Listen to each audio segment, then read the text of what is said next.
সেই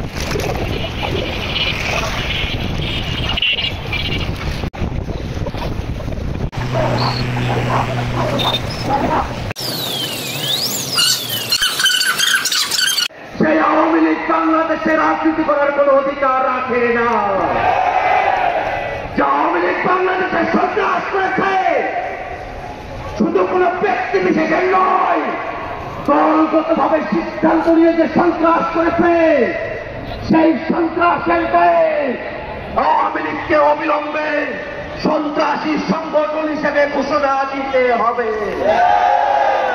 আওয়ামী লীগকে নিষিদ্ধ ঘোষণা করতে হবে।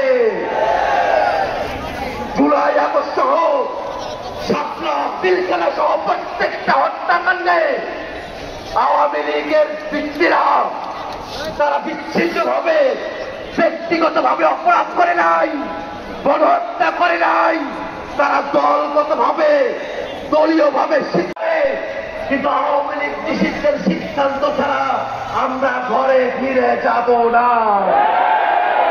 এই আন্দোলন, এই সংগ্রাম কোন দলের নয়, কোন গোষ্ঠীর নয়, এই আন্দোলন গোটা জুলাই জনতার।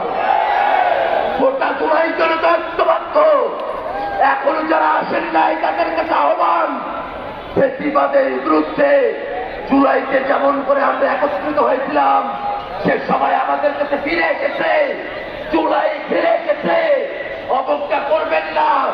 অবশ্যই অবশ্যই জুলাই জনতা আমার আপনাদের অনেকের কষ্ট হচ্ছে, তীব্র তাপদাহে আমাদের অনেক ভাইরা অসুস্থ হচ্ছেন, কিন্তু আমাদের ভাইদের মধ্যে, আমাদের বোনেদের মধ্যে যে মনোবল রয়েছে সেই মনোবলের সাহসে আমরা দিনের পর দিন যদি অবস্থান করতে হয় আমরা অবস্থান করব।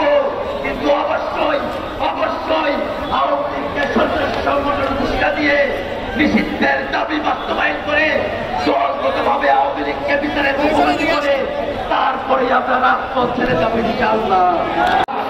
এই পর্যায়ে আমাদের পরবর্তী কর্মসূচি ঘোষণা সহ বক্তব্য নিয়ে আসছেন আমাদের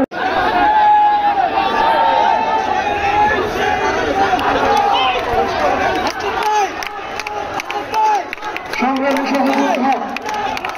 আজকে আমরা আমাদের অবস্থান কর্মসূচি অব্যাহত রেখেছি। 25 ঘন্টা হয়েছে। গতকাল রাত 10টা থেকে আমরা আমাদের অবস্থান কর্মসূচি আমরা শুরু করেছি। আমরা জানি না এই কর্মসূচির শেষ কোথায়। যতক্ষণ না পর্যন্ত আওয়ামী লীগকে নিষিদ্ধ করা হয় ততক্ষণ পর্যন্ত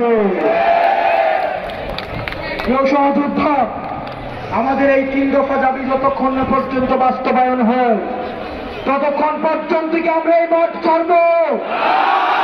আমরা কি এই মাঠ ছাড়ব? আমি আগামীকালের কর্মসূচি ঘোষণা করছি।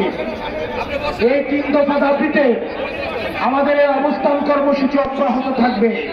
পাশাপাশি আগামীকাল বিকাল 3টার দিকে শাহবাগে গণজামায়াত ঘোষণা করা হচ্ছে। সারা ঢাকা থেকে জুলাই পক্ষের শক্তি নির্যাতিত নিপীড়িত যেসব আওয়ামী নির্যাতন এবং নিপীড়নের শিকার যারা হয়েছেন, যারা পিলখানা হত্যাকাণ্ডের শিকার হয়েছেন, শাপলা হত্যাকাণ্ডের শিকার হয়েছেন, গুম খুনের শিকার হয়েছেন, মোদী বিরোধী আন্দোলনে যারা শিকার হয়েছেন, সবার সম্মিলিত অংশগ্রহণের মধ্য দিয়ে এই শাহবাগে আমাদের গণজামায়াত অনুষ্ঠিত হবে। তারও সাথে সাথে সারা বাংলাদেশে আমাদের প্রত্যেকটা জুলাই পয়েন্টে যে পয়েন্টে আন্দোলন হয়েছে ঠিক সেই